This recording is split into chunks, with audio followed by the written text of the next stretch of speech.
This is not a tape show. We are live, pal. Double G here with Andrew Zarian. Andrew, before we get to your latest scoops here, how are things? How you feeling? I'm good, man. I'm good. I felt like crap for like 2 weeks. I wasn't feeling good. I had like a cold and it lingered into like almost like a flu. And last week I was totally out and the kids were sick and everybody was sick. It's been a nightmare. I mean, listen, it's that time. You had, I mean, your boys are big now, but you had small kids. You know how it is. The second one gets it, it's over. Everybody gets it. You build up some interesting immunity to like the weirdest kinds of colds when you have small Yeah. kids too. Like, if it did actually get to you, then that means it was some like crazy strain of something because Yeah. kids are just like petri dishes of sickness. Like that's just they're around it all. Yeah, our Also, our producer John's producer, been sick too. Yeah. yeah. He's still sick. Oh my gosh, it's going around. But the one thing that's a little bit different is, I live out here in California, the Bay Area. I'm currently in a hoodie, and you live in New York, and you're currently in a tank. And you said you even have the air conditioning on. I What's do. going on? And I keep my house at a perfect 65 degrees. My bedroom, I run the air conditioner year round. Doesn't matter. It could be a blizzard out there. The air conditioner is running in my house. I like to keep it nice and cold. That's how I stay youthful. I'm 342 years old. I figured Yeah. out the how to stay young by freezing everybody out. No, I like dude, like I don't wear socks. You wear socks in your house? I don't usually. I never wear socks. I'm barefoot constantly. I hate to wear long sleeves. I'm in my short shorts right now. I mean, it's actually, we would get demonetized if I pulled back a little bit. These shorts are obscene. Demonetized. We get demonetized. My wife tells me that this is so offensive to go out there with these shorts on. I'm like, I don't care. It's the summer.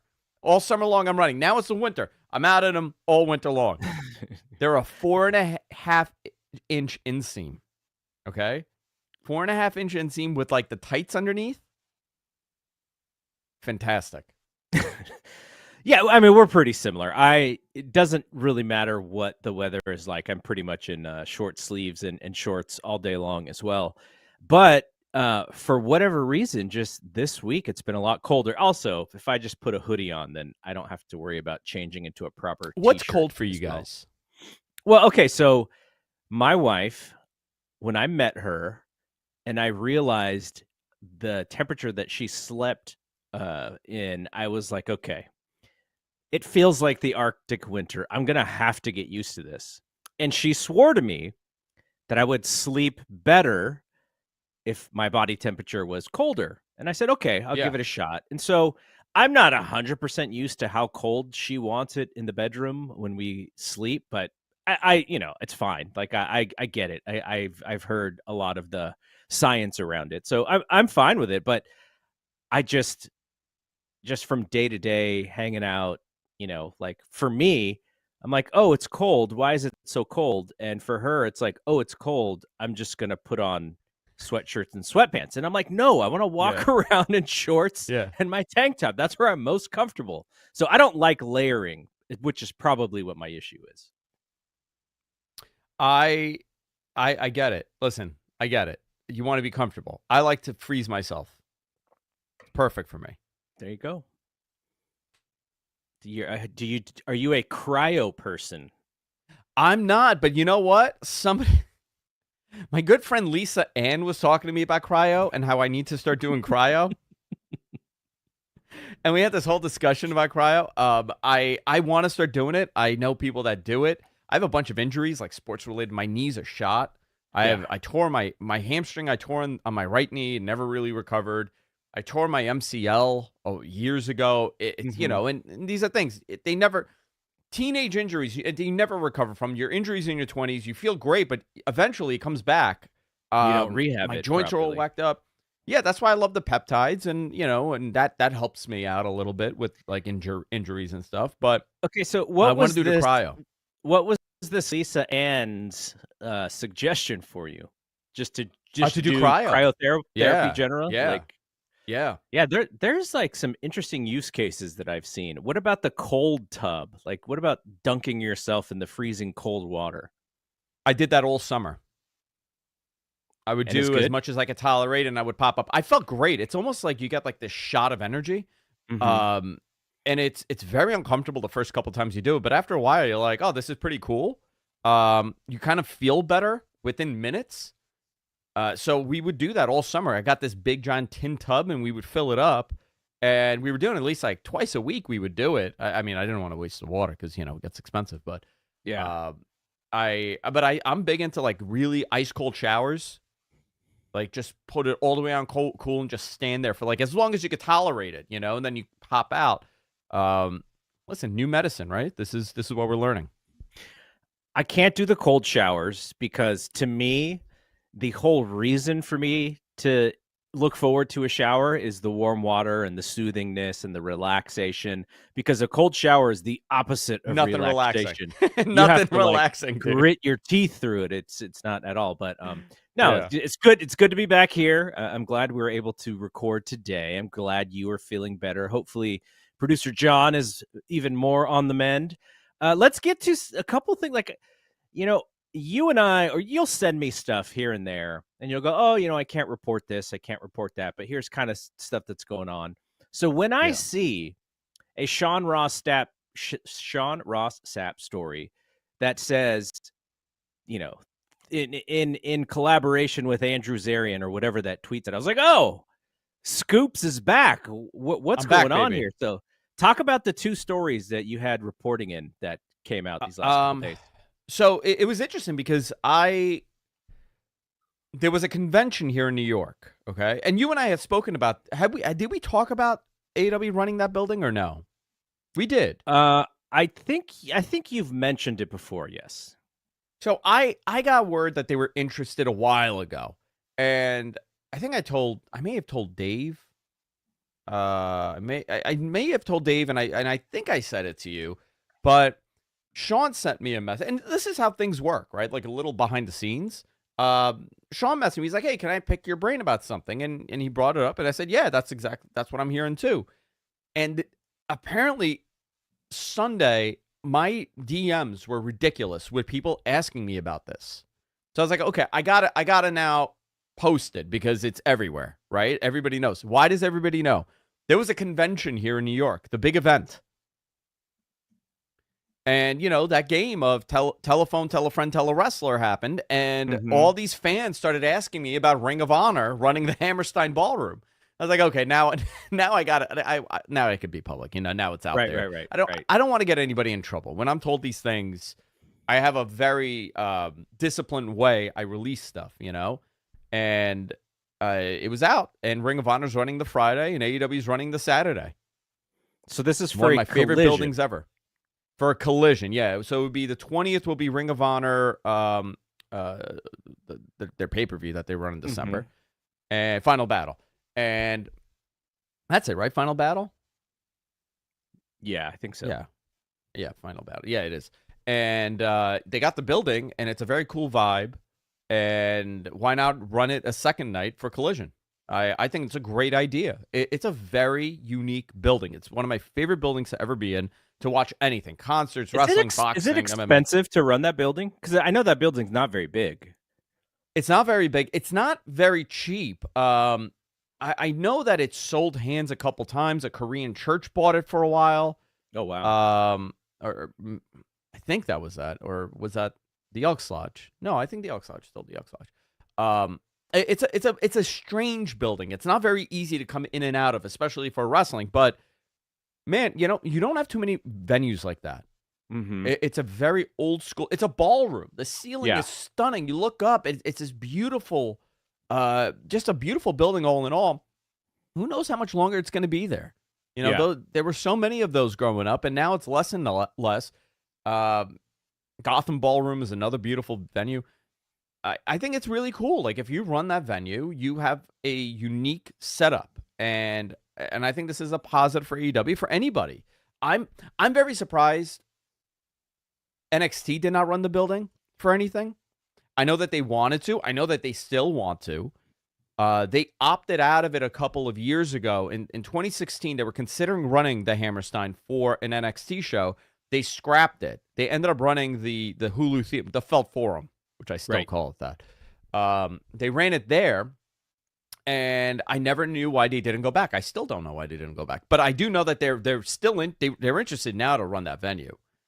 I don't think it has anything to do with AEW. I think it has everything to do with traveling with that show and being in very unique, venues that you could guarantee a sellout at 2,000, 2,500, 2,200 people. This is a good thing for AEW. You're in New York. It's the holidays. People have a lot of money to spend. There's disposable income all over the place here. Not that big wigs are running around, but you got a different feel in the city. You also have 4 shows in a matter of 2 weeks here. Yes. Because the pay-per-view, You got the right? Nassau Coliseum. You got the Nassau Coliseum for Saturday night's main event on that Saturday prior. You have the house show, the Christmas house show for WWE at the Garden. And now you got Ring of Honor and Collision. A lot of wrestling. Wait, where is World's End at this year? Orlando. Okay, I screwed that up. Got it. So hey, that is not also little funny thing. I went through my text because I was like, I remember about a year ago, they were playing with the idea of running that building, and it didn't happen. And I had originally assumed it was going to be for the Ring of Honor show that they ended up running in Texas. I'm still not sure, but they were interested in running it last December. Mm-hmm. And I think I was like early November or October. It could have been mid-October I got wind of it, and it just didn't pan out for whatever reason. But this has been on Tony's mind for a while to run that building. Oh, I'm sure. I'm sure it's been like a dream for him to run that building. Yeah. He just had to figure out what the right timing was. So no, that's really cool because the one thing about the AEW product right now is they're still not selling tons and tons of tickets. So if you can go into a building like that and you can fill it up, it does feel like a hotter product. And the crowd, if you give them the A show, I hope they don't give them the Collision Rampage stuff that they're kind of doing. The Collision's got a little bit better, but there is a lack of star power on that Collision show. I hope that they give Big the time. A show, give them the Dynamite crew, maybe flip-flop the shows for the week. But yeah, like that, the stuff like that is very unique and very interesting and fun, and they can make that show feel kind of special, and there will be a little nostalgia in there for people as well. Yeah, I hope so. Speaking of AEW, John Moxley did an interview with the New York Post that I found so interesting. I had read the aggregation of it before I had actually gone to the actual New York Post piece. And so I think you get a little bit, you get a few of the highlight quotes in the aggregation, but I would suggest to folks to get the full thing to go to the New York Post and read it. I wanted to pull out some quotes and just get your thoughts on what John Moxley said. So John Moxley called it a hard reset, and he called this day zero. It's almost like the current form of AEW pre-day, like no longer exists. So he said, this is the quote in one of the quotes in the Post. There's just a lot of noise in this world, and sometimes you really got to do something drastic to get everybody to stop what they're doing and look in your direction to make a point, and I'm absolutely not afraid to do that. Now, I think that was more in response to the plastic bag and putting Bryan Danielson, suffocating him and all that.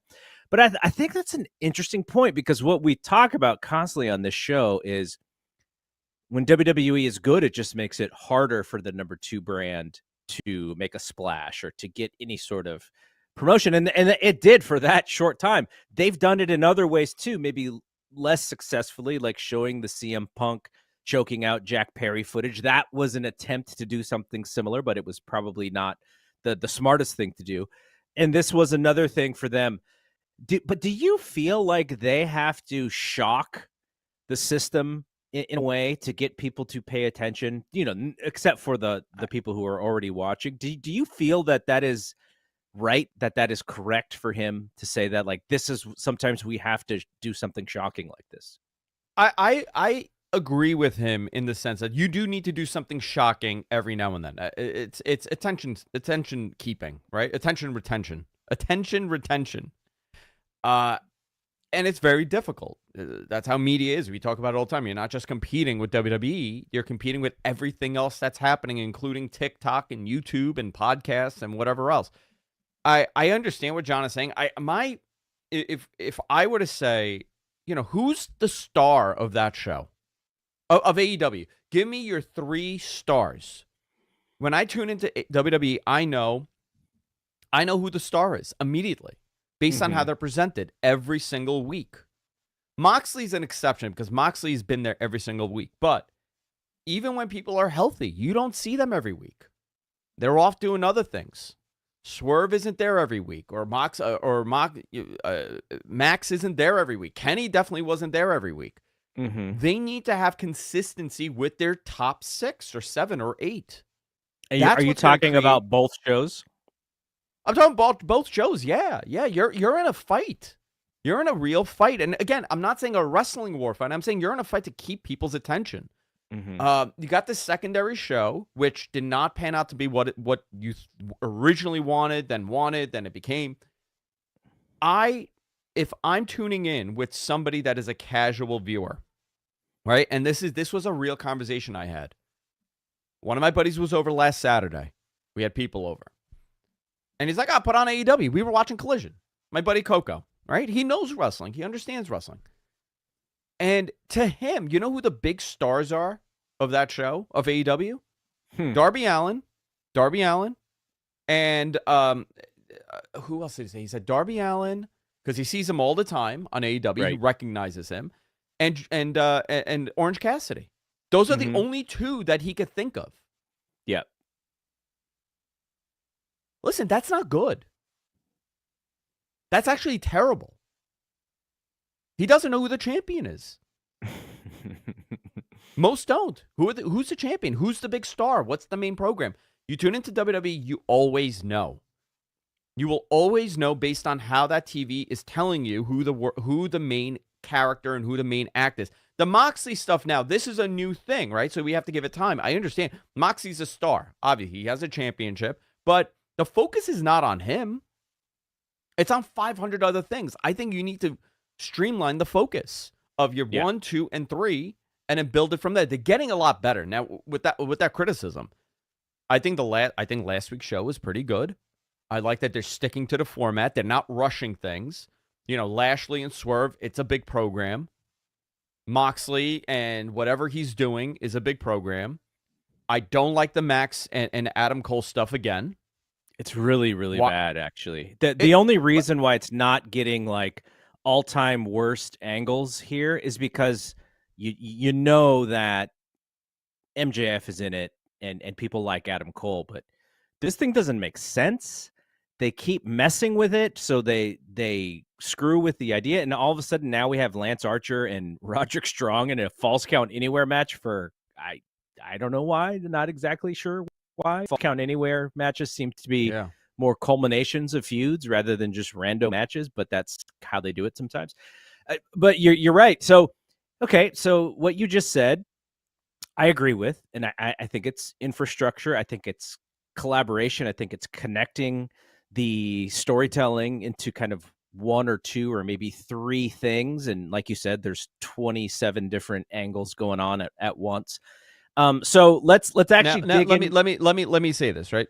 Because somebody is making a comment in the chat room, and I don't think they're understanding my point. When somebody only recognizes Orange Cassidy and Darby Allin as your stars because they are the ones that are pushed constantly, and that's what you recognize, that's not a positive. That's not a good thing. No knock at Darby or Cassidy, but those are not the 2 guys that are going to change the perception of your TV show. I love watching them wrestle. I absolutely think they're incredible, but they have not been positioned as the guy. And you can't. And if you don't know who the guy is, that's a problem. They don't really have one right now. They don't have one because in past iterations of AEW, we knew the guy as Chris Jericho, Kenny Omega, MJF. They were clearly the guy. And right now, John Moxley's a champ, but his role in this storyline doesn't seem to be the guy who you're booking everything The around title's to. not. The You title don't. doesn't matter.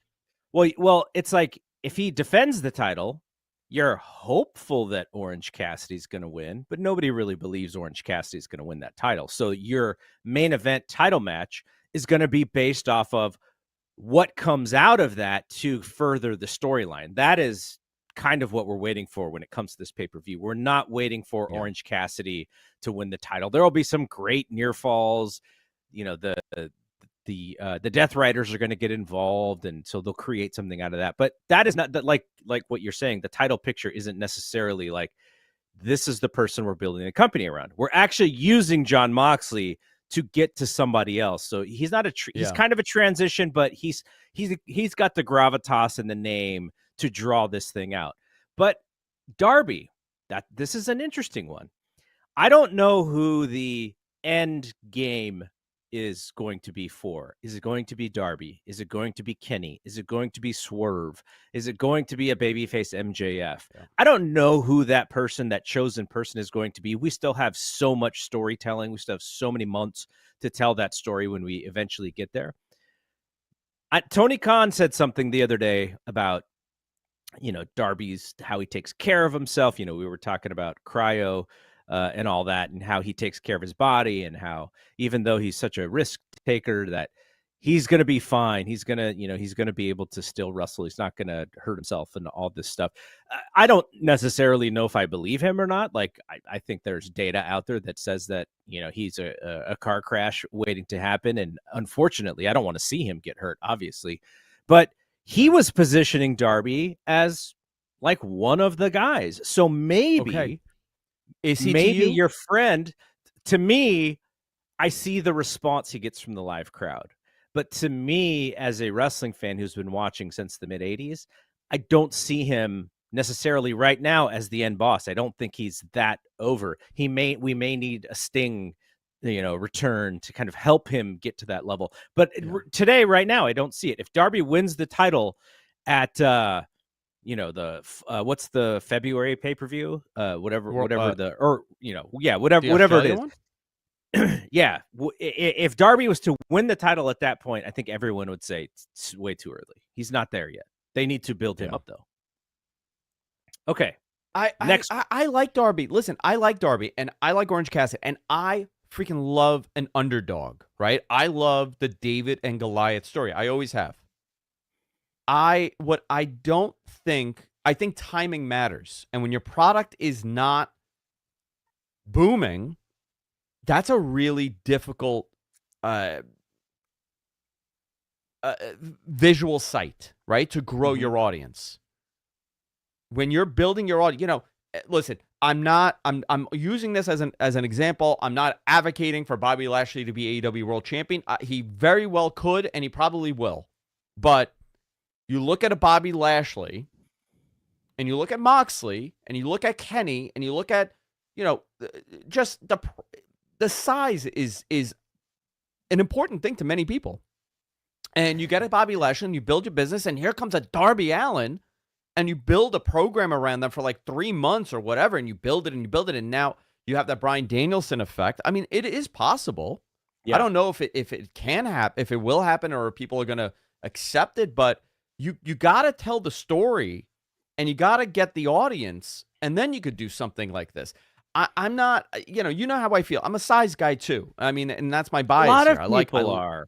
A lot of people watch wrestling to see somebody different than normal, right? To see an abnormal human being.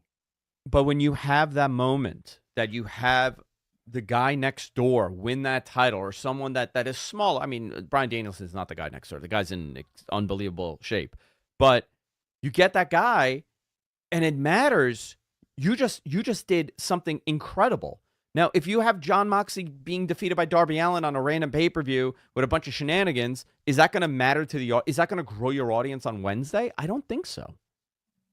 So the size thing is an interesting topic, because where we are in wrestling today, we have seen successful smaller wrestlers and become big stars, right? It happens in real sports. Like Floyd Mayweather at 147 pounds was the king of boxing. Uh, Conor McGregor at 45 pounds was the king of Yeah. MMA. But in other instances, like what is this Mike Tyson and Logan Paul fight, which I do want to get your thoughts on later in this show. Can't You wait. know, what was Tyson built on? He was a tank. He wasn't tall, but he was a freak, right? That was part of his allure. He was so fast and athletic as a tank. So I'm not saying that we need to go back to 6'7", roided out non-athletes like No, it I agree with was you. in the I 80s and same with 90s. me. But the size aspect does help the audience grab onto somebody because, I always go back to, my dad. And, my dad is the most casual wrestling fan out there. But, when he was a kid, he was a wrestling fan. So he understands how it works. But he would always say stuff like, everything is fake. I get it. But when Hogan slammed Andre, that was really impressive. Right. Stuff Yeah. like that, where it's something that you can kind of look beyond what your understanding of wrestling is, or maybe how what you don't like about it. And then you see a crazy feat. Now, some of that is what we see with guys like Will Ospreay today. Some people will go, hold on, this dude is doing some crazy stuff. I need to stop and watch. So it does work in that way too. But it's always been like, the smaller the wrestler, the better they have to be to get that attention from a casual Yeah. fan. Okay, so let's move on because this is a quote that kind of caught people's eyes, which is John Moxley was talking about somebody in the back who was saying that they didn't have to really pay that close attention to a program because it was the individual said, well, it's the bottom of the card. It doesn't matter.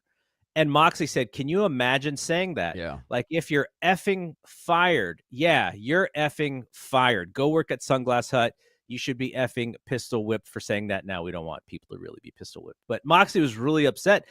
And like, I Yeah. was kind of wondering, like, who is he talking to? Who in the back thinks that, some of this stuff doesn't need attention to detail? Now, I kind of understand in some ways because we just mentioned, there's 27 storylines going on in AEW for things that sometimes they don't matter that much. Like, I'm not sure who really is all that interested in the breakup of Top Flight, right? Like, maybe there are some hardcore Top Flight fans who don't want to see them break up, but we're going through this with the Acclaim now, and we were going through this with Private Party. And so I get to some extent, maybe we don't have to constantly have stories for everything, but what Moxie's point is that everybody starts from the bottom, and Yeah. you can't take that for granted, because what you may find is a diamond in the rough, and that person who's on the bottom now is actually going to be a superstar, in a few years. So I thought that was an interesting quote. Imagine if you are like Top Flight, right? Like, let's say you're Top Flight and there's a breakup angle or whatever. Do you want to hear that the person, I don't know if this was someone in charge or someone in the back that's part of production, thinks, oh, it doesn't matter? No, it does matter. It's my It career. matters to It's my them for life. sure. Yeah, absolutely. Yeah.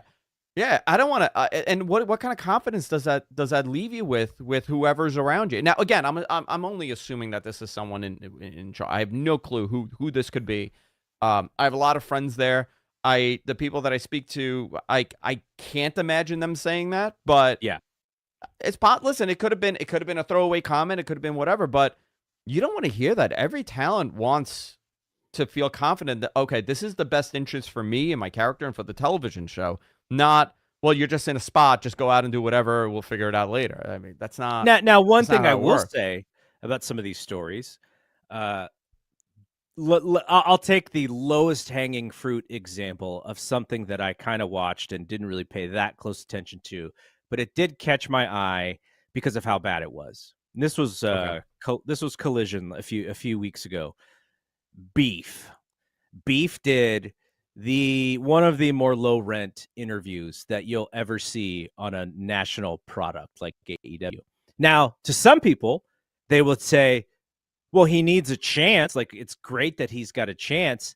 And what I would say back is, I agree, but let's make sure what he's doing is going to be beneficial to him. So maybe there's something to, hey, let's put this guy through more reps. Let's really pull back on making sure that this is actually something that is, that people are going to enjoy versus what I saw, which was like, this is like the, really, really low rent wrestling stuff. And this is no shade towards beef. I don't know beef. I don't have beef with beef, but that was just an example of like, oh man, this is really bad. Like they did not think this one through. So, maybe you got to pull back on stuff like that and just make sure it's ready for prime time, which leads to this next quote, which Mox says, the more weight you put on something, you have to add infrastructure and support to support that, or otherwise it's going to break down. And I think this quote was in reference to, they blew up, right? They were a small organization. They got success. They grew. Tony started collecting. He had all kinds of talent. And then we have multiple shows. And I've said this before, but I don't think the infrastructure is there to support all of that. And I think that's what Moxley is saying right there as well, which is we have so much and you have to be able to support it, or at some point it's going to break. And I don't know if he meant that last year was breaking point and they did break, but the infrastructure piece of being able to handle all of this television and being able to do all of the creative and being able to promote and not wait until the last minute to do stuff, like that is part of this process. Yeah. I don't know. I agree with you. I think when you have you got to put on a top tier show every week, and AEW came in a time where listen, perception is everything, right? They came in a time it was needed. People wanted a third option. A lot of disenfranchised WWE fans, the product wasn't so great. They came up and they far surpassed anybody's expectations, and now they've leveled off to where a lot of people thought that they would be, and it's not bad. They are the most profitable company ever in the world of professional wrestling outside of WWE, outside of one company that's controlled the narrative for the last 60 years. You're not going to... This idea that people had that it was going to pass WWE, it was never going to happen. And that's fine. They shouldn't. It's not going to happen because they're not a 60-year-old company. They're still a startup, and they're trying different things. It's okay to be second. You need to be second sometimes. But to make mistakes like this in a crucial time, I don't think it's great. Now, they are doing a reset of sorts in January. It's a new TV deal. They're going to be simulcasting on Max. The pay-per-views are going on there. So there is a lot of change happening. A lot of this, and they're also piecing things together. I think their storytelling has improved tremendously. Whether or not you like the story or not, you can say that there's a genuine effort put in now into telling a story because they've outgrown the cool factor of, holy moly, look at this match. Yeah. Every single week. And look at this new company who's doing things a little bit differently. Yeah. When they started, I would give this as an example, right? When that company started, you could have, and I'm throwing two names here, right?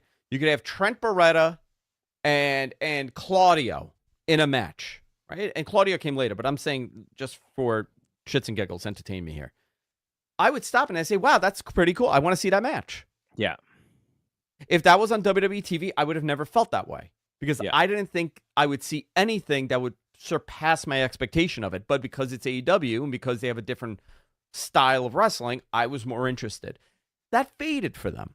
They're still putting on tremendous matches. The matches, each of those pay-per-views are incredible. But you need more than just a match, and we're learning that.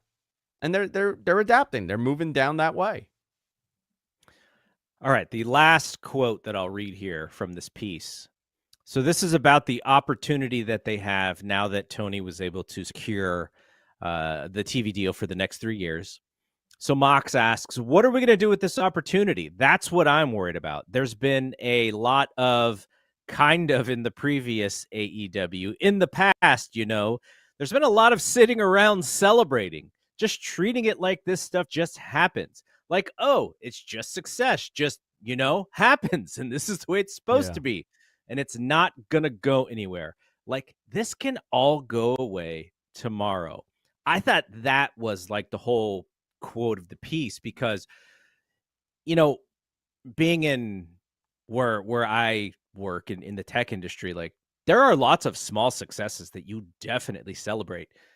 But the best companies, they're constantly chasing the next thing and the next thing and the next Yeah. thing. It's like, yep, we did this. Now we got to go do this. Now we got to reset expectations. Now we got to change our goals.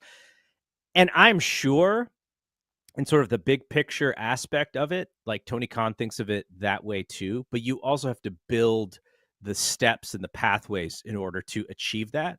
And again, this goes back to infrastructure.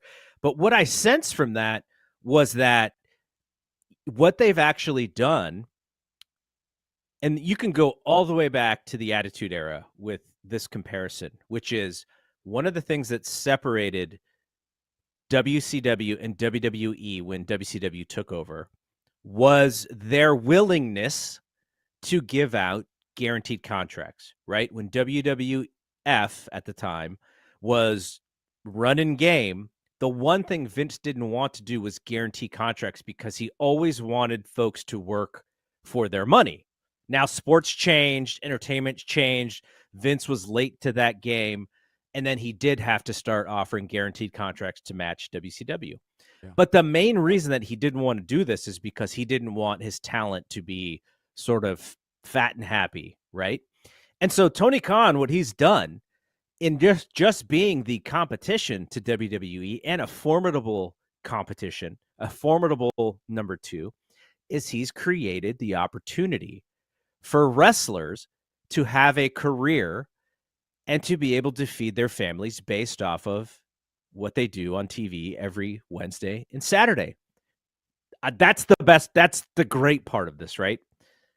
The small fallback is that when you get to that point and you can do that, you sort of have to figure out ways to keep reinventing and reinvigorating. I remember, I don't know, I think it was Marvin Hagler was quoted near the end of his career, and he's like, when you wake up in silk pajamas, it's like kind of hard to go out and train as hard as you did when you were younger and when you were hungry.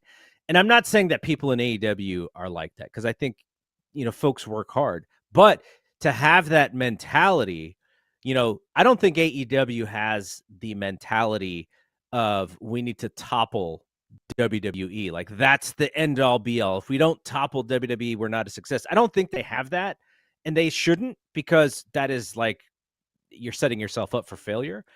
Yeah. But if that was a goal and you were constantly chasing something like that, you probably would try a little harder in some areas. But when your talent is comfortable and when they're successful, when they can feed their family, they generally have to travel, once a week. That is a good place to be. They're going to hopefully be healthier. They'll be in better mental space. They may also not be as hungry. And that is a small trade-off to running a successful wrestling business. That just might be the way it goes. I think this is where wrestling is now. I mean, there's an argument to be said about working, being hungry to become the top guy, because you gotta work hard at it. But also look at the market we're in. These guys are nearly breaking their necks every freaking day that they wrestle. They should be, and they've made it to TV. They should be rewarded because it's such a short career for many. Mm-hmm. Mm-hmm. The company is going to do that. They're going to do those guarantee contracts because that's the market. It's sports, and that's where we're at right now. I don't know if that's a detriment to talent. I do think having AEW exist is a tremendous thing for pro wrestling. You need competition. I don't understand the people that are only, they only want one company out there. I don't want one option in anything. I want to have multiple options. So I don't understand that mentality. Fan bases? I didn't know you could co-opt fan bases. Co-opt wrestling fans. Co-opt wrestling. I don't think it's a talent problem for AEW at all. Zero. The guys that are on TV are generally 98% of the time fantastic. It's just a matter of what do you do here? And You could book them or you could write for them, and those are two very different things. I don't know what direction they're headed in. I know that they've made major changes to their writing and how they come up with concepts and storylines. A friend of ours is there. Uh, I, I it's hard. It's hard, and I think it's fine. Listen, for me, I'm gonna watch because I like wrestling. But Yeah. it's not me that you need to convince to watch anymore. I'm there. I'm 40 years old. I've watched wrestling my entire life, and I'll continue watching it till I die, most likely. Yep. In some way, yeah, How for are you? sure. In some way, In some we'll be capacity, I'm watching going to watch forever. it. It's my kids. It's my kids and my nieces and my nephews and my cousins. Those are the people you need to attract. And I don't know if AEW is doing that. I don't know if they're doing or doing a good enough job at that, at attracting a younger generation, a different generation of viewership to last. It's not about today. It's about 5 to 10 years from now. Those John Cena fans, right? And everybody's like, well, they're catering to the kids and women with John Cena. Guess what? Now they're in a position of buying. Yeah. They have buying power.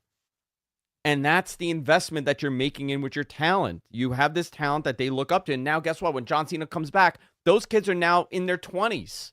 And they're going to come and they're going to spend money. They're going to want to see him. His last run. 2025. It works. The comeback tour, the last tour, that stuff works. And I think it's going to work for WWE in a pretty big way this year. Yeah. All right. We spent a lot of time on AEW. I did want to pivot to WWE because they ran a lot of angles to get to War Games at Survivor Series. I thought the women's angle to close the show on Monday was awesome. I loved it. There was a lot of interference, of course, but yeah, that was so much fun seeing the women in the main event segment. Crowd was hot for it. They hit all their cues. Everything was right on the money, and we're setting up something that should be really fun for War Games. And on the flip side, we have the Bloodline storyline. And I was kind of confused coming off of SmackDown as far as if it was going to be 4-on-4 or 5-on-5. And then on Raw, they mentioned there's going to be 5-on-5. So each team needed to find another person. So they went after Seth. They went after Braun Breaker. The heel side also went after Seth. And so where do you think we are going? I think spoilers may be out there as far as unofficially who the fifth members of that match are going to be.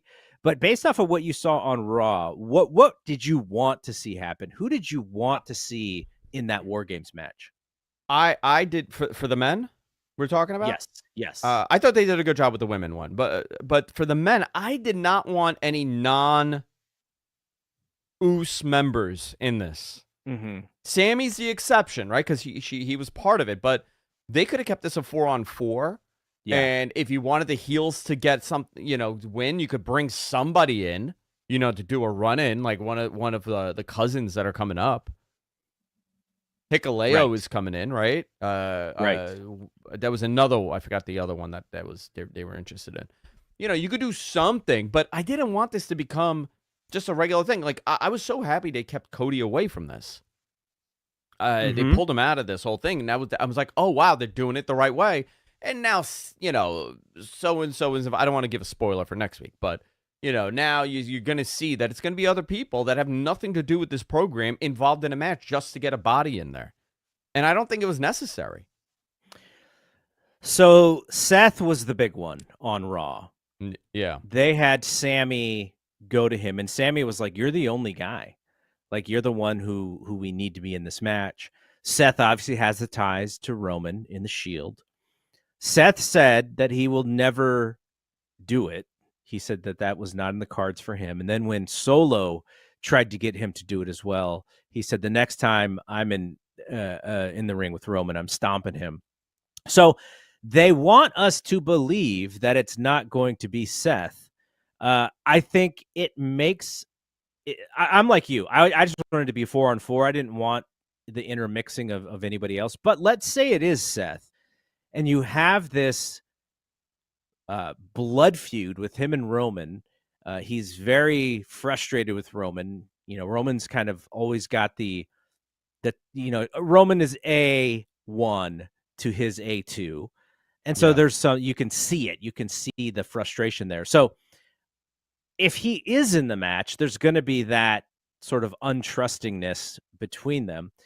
And I understand it. And I think it actually can be pretty cool, but I just don't like it. Almost feels forced to Dude. me. You want me to tell you the forced spot that we're going to get? I'm going to tell you right now. Seth is going to put his fist out. Roman is going to put his fist out. They're going to look side to side. Oh, crap. Dean's not here. And here comes Sammy to do it. And they're going to pop and everybody's going to love it. And they'll do the triple power bomb on something. And he'll not only is he in the bloodline, he's now also in the Shield. So the new Shield. I could see it. I could see it. I could write this, it's again, is it going to be bad? No, I think it'll be a fantastic match. It'll be excellent. There is no one doubt about it. There's one small tease that they did last year at WrestleMania where, remember when Seth came in as the Shield guy in the main event and he hit Roman in the back with the chair? Like they at least brought that back up, but I know that was for the match and they probably did not foresee what they're doing now. But so there's been a little bit of an intermingling with them, but yeah, it's not anything I wanted to see, but it does feel like that is the direction that they're leaning. And then if you have him, then the other person would be Bronson because they are feuding. So at least there will be that in on that side, which is the guy who Seth really wants to face. And then you get Bronson in the cage as well, if that's where they are going. The other option, that I thought was kind of interesting, which would have been cool as well, is Braun Breaker on the heel side and Sheamus on the babyface side. It obviously doesn't connect in any way. Just for my interest, seeing Braun Breaker in a War Games on the main roster would actually have been pretty cool. But yeah, like they're figuring stuff out, and they did the taping last night, so the spoilers. Does anybody know why they taped two Raws last night? Does anybody know why? I don't know. I don't either. I mean, if people are saying like, "Oh, it's to give them Thanksgiving week like off," I'm like, next week's not Thanksgiving week. Yeah, next week's the 18th. We're 2.5 weeks away. Next week's the 18th. What the 18th is. And they're running the 25th, are they not? Is there no show on the 25th? That doesn't make sense. I wonder if it was just an experiment to see if you could do 2 episodes, now that they're going on Netflix. You do a 2.5 hour show or a 2-hour, 15-minute show, and then you do another one with no commercials or anything, and you bang through that in an hour. You don't need video packages. You need nothing. Was Raw not live last night? No, Raw was live. Dave was saying in his update that he thought that they were going to start the taping early and broadcast about an hour into the show. Oh, that's possible. I don't know. Oh, not. I was talking like live in general, not live. I don't know. Maybe that's a possibility. That's interesting. Yeah, I don't know why. I had no idea that was a double taping until I saw that note last night. So all the thing, they're getting to Survivor Series, but what do you think? Because obviously with Survivor Series, it's going to be, if you have 2 War Games matches, you can only fit 3 other matches probably on that show. We have Damian Priest and Gunther. So only 2 more matches, which leaves a lot of matches that they're building out, which makes me believe those matches are being set up for Saturday night's main event. What do you think about that show? Do you think that show is actually going to do some, good numbers? It's going to be on NBC. It's going to be in prime time. That's the thing that I'm interested in, is what can WWE do in primetime television in 2024, like on a network like NBC? I don't know. 3 million? That sounds a disappointment? I mean, would that be a disappointment?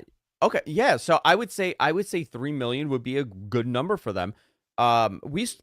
Network cable does not matter anymore. We know this. We know it. It does. SmackDown got a couple extra viewers because it was on, but I don't think it really affected anything. I I don't think it's going to really make a big deal unless it does. Maybe NBC versus Fox is a very different conversation to have. Or just It comes down to special show marketing, versus a weekly a television regular show. show. The Yeah, scarcity maybe. of a show on NBC, not having Listen, maybe ever. they could do 3.5 million. Maybe they could do 3.5 million on an NBC special. What were the old Saturday Night's main events doing when they brought it back? I don't even remember. Well, those were Right? also in the evening, though. I don't remember what the last time they would have run a prime time. Would that have been like one of those old main events on Friday? They didn't do one during, like, just during the last Saturday Night's main event run. I don't think so. I think they were in the evening. I think they were like the Saturday Night Live time slot When they brought it back in like in like 2009, whatever that was. '06 or whatever. Yeah, Yeah. Evander I don't. Holyfield and Matt Hardy and MVP and those guys. Yeah, I don't know what that did. It was considered season 9 of Saturday Night's main event. I have no idea what those ratings were. Dave would know. I mean, Yeah, I don't remember, but yeah. I'm sure when they bring it back, he'll have a lot of the historical and we're information. talking 15 years ago. We're talking Yeah. almost 20 years ago here. So Yeah, different. I don't ecosystem. very different ecosystem. I don't think it really matters as much, but I do think it's if you tie it in marketing wise, you could do something pretty interesting. I don't know what that is. And then maybe the experiment I'm most interested in is this Netflix freak fight with Mike Tyson Yes. and Jake Paul. Are you I'm watching so this on into it. Friday? Oh, dude, I am. So it's my wife's birthday weekend, and for my 40th in May, she had purchased tickets to go see it live in Texas. Yeah. And she had put together a group of my closest friends, and they were all flying down to Texas to surprise me. And we had all booked a hotel, and like 3 weeks or 2 weeks before the fight was called off, I forgot when it was called off. I looked at her, I'm like, yeah, I don't think the fight's happening. And she goes, what? Why? I'm like, I don't know. I don't think it's gonna happen. And to be honest, I don't even want to go. I'm like, I don't want to go. And thank God I said that to her because she had booked insurance, but she was able to scramble and cancel everything. And the fight Yeah. got canceled anyway. Yeah. So it got postponed. It got postponed. So I'm super excited to see it. I really want to see it. Listen, I grew up in the Mike Tyson era. My family, they fucking love boxing. My grandfather loved it. My grandparents would sit there and watch it. No matter what fight was on, they were always watching boxing. Mike Tyson was something very special when he showed up. He still has that. Now, I don't know. Jake Paul is a stud. You could knock that guy all you want. You could say that, he couldn't even beat Tyson Fury's brother. That wasn't great. But he's a young man, and that is the major advantage here. And Tyson is a 59-year-old guy that, he's had a rough life. So will Tyson look impressive? Sure. Can he hit you like a ton of bricks? Sure. Can he go 5 or 6 rounds? I don't think so. They are 2-minute rounds, by the way. So they're not full and the 3-minute gloves rounds. and the gloves are not. They're bigger. There's a thing with they're bigger. Yeah. So, I don't know, dude. Listen. If Tyson is Tyson on that day, there's no hope for Jake. If that switch happens, it doesn't matter. He's a 59-year-old man. He'll be able to push through. But I want Tyson to really beat his ass. Not because I want to see Jake Paul lose. I don't want to ever see Mike Tyson look like a defeated old man. We got, his, revisionist history, and you kind of remember the best moments. That last couple of years of Tyson was not good. Bad. Really bad. I mean, he went up against a lot of scrubs. He could barely fight them. A lot of conversation revolving around dives. He gave up in one of the fights that he was leading in. Yeah, he would not come out of the corner. So I want to tell you, I don't even know if you know this, but Netflix has been doing a countdown series on this fight. Oh, so I didn't know this. They go through the first postponement, which was because of Mike had an ulcer. And this countdown special. I'll tell you something off the air. This countdown special is pro wrestling at its best. The idea of this countdown special is a couple different things. One, they want you to believe that Mike has a great shot to win this fight, because that's how you're going to watch, right? You want to see a competitive fight. People don't necessarily just want to watch the car crash aspect. They want to feel good about themselves after watching it. These are the Tyson fans. On the other end, they want Jake Paul to be uber heel. They want you to dislike this dude so bad, because let's be honest, a lot of the Mike Tyson boxing fans, they really don't know who Jake Paul is. So you have to tell the Tyson story to the young fans, and you have to tell the Jake Paul story to the old fans. And so you're trying to do this kind of balanced thing. It's very well done. Ice-T is narrating. Oh, yes. They are my favorite SVU character. They are showing really good training footage, but very strategically training footage. The stuff that Mike's going to look like a killer at. They're showing all that. They're showing Jake sort of unimpressively in training, I think. I don't think they're showing Jake's best stuff because they want to even it out. They want to make you feel like Tyson has a chance to win. And it's like the best hype job at an event that I've seen in quite some time. I will relate it to UFC used to do a show for their biggest fights. It was called Primetime. It was their version of the old 24/7 that HBO used to sell, 2 million buys for Mayweather and De La Hoya. But the idea was it was going to be fairly timely. So 3 weeks out, they would show these episodes every week. And by the time you see the last episode, you're only a few days away from the fight. And so they took that model here for the Netflix one. And it's just tremendous. It makes it feel like this is a can't miss thing. So how do we relate this to wrestling? Well, Logan Paul had Mike Tyson on his podcast, Impulsive. I think it was on Impulsive. And Logan Paul just basically looks at Mike and he's like, Mike, I care about you. I don't want to see you get hurt. And Mike's like, I appreciate that. I'm thankful for your for you thinking about me. And then he goes, my brother's a killer, man. Like, my brother is a monster right now. And Mike was like, yeah, like, I know. Like, I'm not taking him lightly in any way.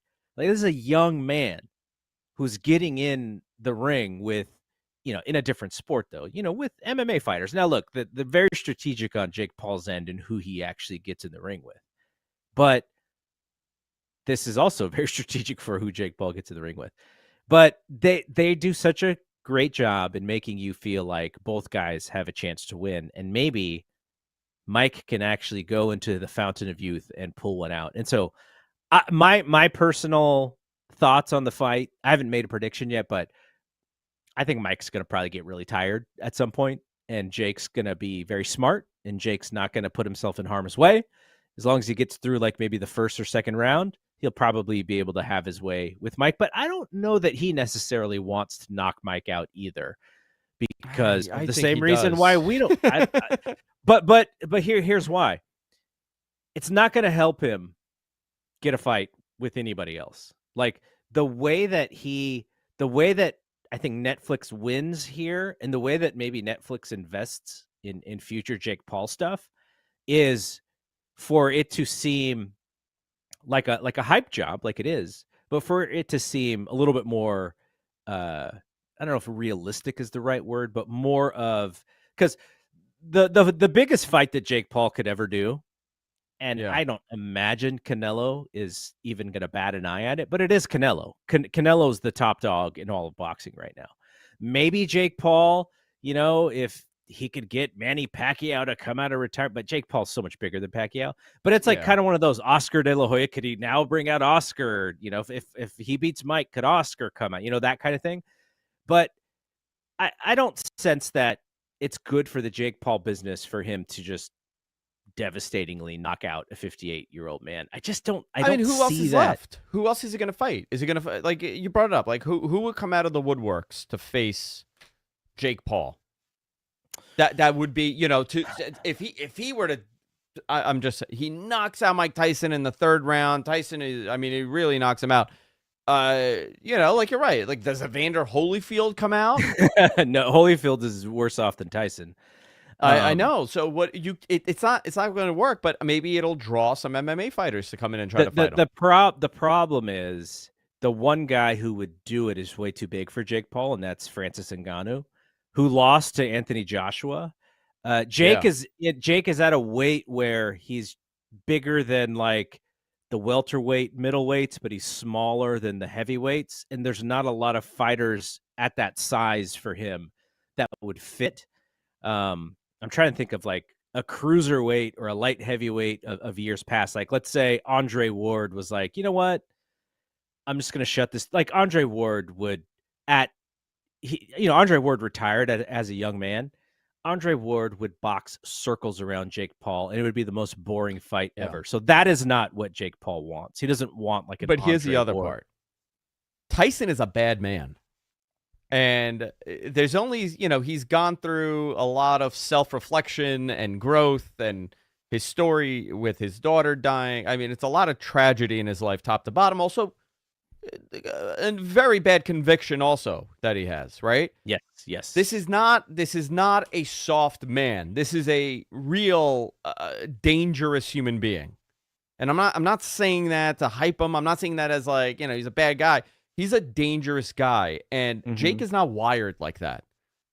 True. Jake doesn't have the taste of blood in his mouth, and then it sends him into this rage. I don't think it's you can't just look at Jake and say he's a young guy and he's going to be able to knock him out. Tyson is cut from a very different generation of human being, fighter. He still has his speed, which is tremendous, Tyson. But one punch from Tyson, I mean, Jake's not going to be able to take that because he's never been punched like that. Who's the hardest hitter to knock Jake? Really, he doesn't have one. Yeah, it might be Fury for all we know, because he's mostly fought MMA guys. Listen, and Fury is not a top tier boxer in any way. I'm not talking about Tyson, his brother, Tommy Fury, right? Yeah. Tommy Fury. Yeah. Tommy Fury is let's see. He's 6 feet. He's 25. He's young, actually. Let me see. What was his last fight? Actually, his professional boxing record is all wins. Very strategic boxing record too, though. Very strategic. I mean, I'm looking at this from 2018 to 2023. He's only fought 10 times. Look, I'm with you from that aspect. The problem is, the old saying, fatigue makes a coward of everyone. That is going to be Mike's problem, which is, he's got a shot for 2 rounds. Maybe because it's only 2-minute rounds, maybe he's got a shot for the 3rd round. 6? But I think it's going to get tired, and that's the problem. Is if Jake can figure out a way to just keep his distance and stay away from Mike, then I think he'll be in good standing, and he may just be able to box his way to a win. Look, in my heart of hearts, yeah, I want to see Mike Tyson rip this dude's head off in the first round. I love it. Here's a comment, right? Look at how bad Tyson looked against Roy Jones Jr. He was in terrible shape, and that was 2 years ago. I think it was more than 2 years ago. Pandemic. It was a pandemic fight. Yeah, it was a pandemic fight, and that fight he was stoned. And it wasn't he said he was stoned for the fight, and he stopped training, and he didn't really do anything. And poor Roy Jones Jr., looking like Larry Holmes at the end of his career. He was, and Tyson, that was an exhibition, and Tyson was pulling those punches, and Roy said that he goes, I've never been hit that hard. Yeah. I've never been hit that hard, especially for someone to pull back those punches. It was like a brick hitting you. I'm not going to doubt Tyson, but this is that's why I'm fascinated by this.